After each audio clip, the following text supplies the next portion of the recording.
یہ مناظر مقبوضہ کشمیر کے ہیں جہاں کرفیو ہے۔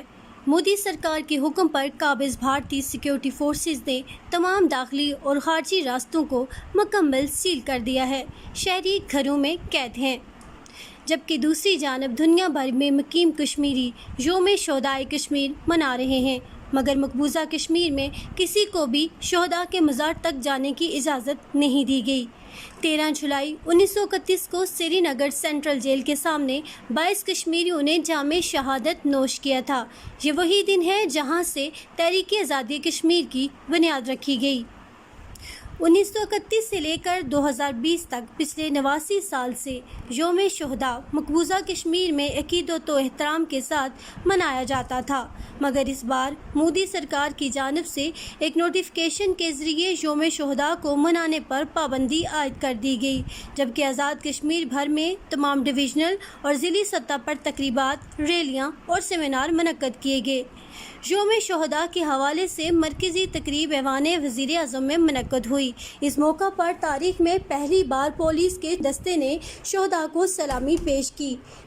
تقریب سے خطاب کرتے ہوئے وزیر اعظم آزاد کشمیر نے کہا کہ آزاد کشمیر کی عوام افواج پاکستان کے شانہ بشانہ ہندوستان کا مقابلہ کرنے کو تیار ہیں۔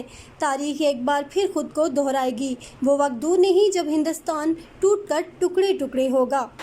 ہٹلر کے جانشین، تحریک آزادی کشمیر کے دشمن، دنیا کی نام نہاد سیکولر جمہوریت کے وزیر اعظم نریندر مودی نے اس دن کو منانے پر پابندی عائد کر دی، اور یہ اللہ نے ہمیں ثابت دی ہے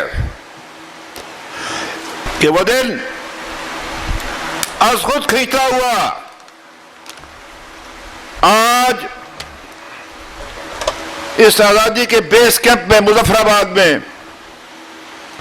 ان شہداء کو سلام عقیدت پیش کرنے کے لیے ہم یہاں پر اکٹھے۔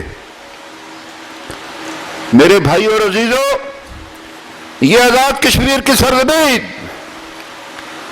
اس تحریک کے امین ہے، یہ میری بات یاد رکھنا،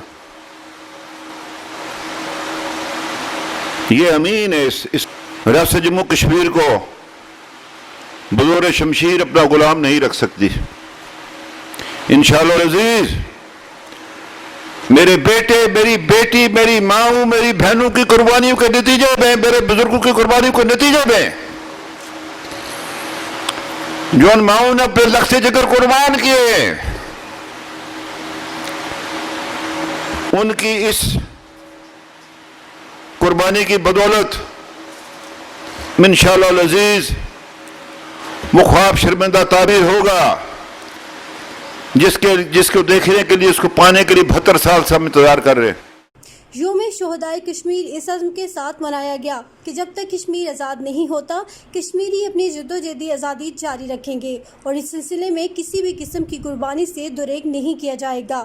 فائزہ گیلانی، کنٹری نیوز، مظفر آباد، آزاد کشمیر۔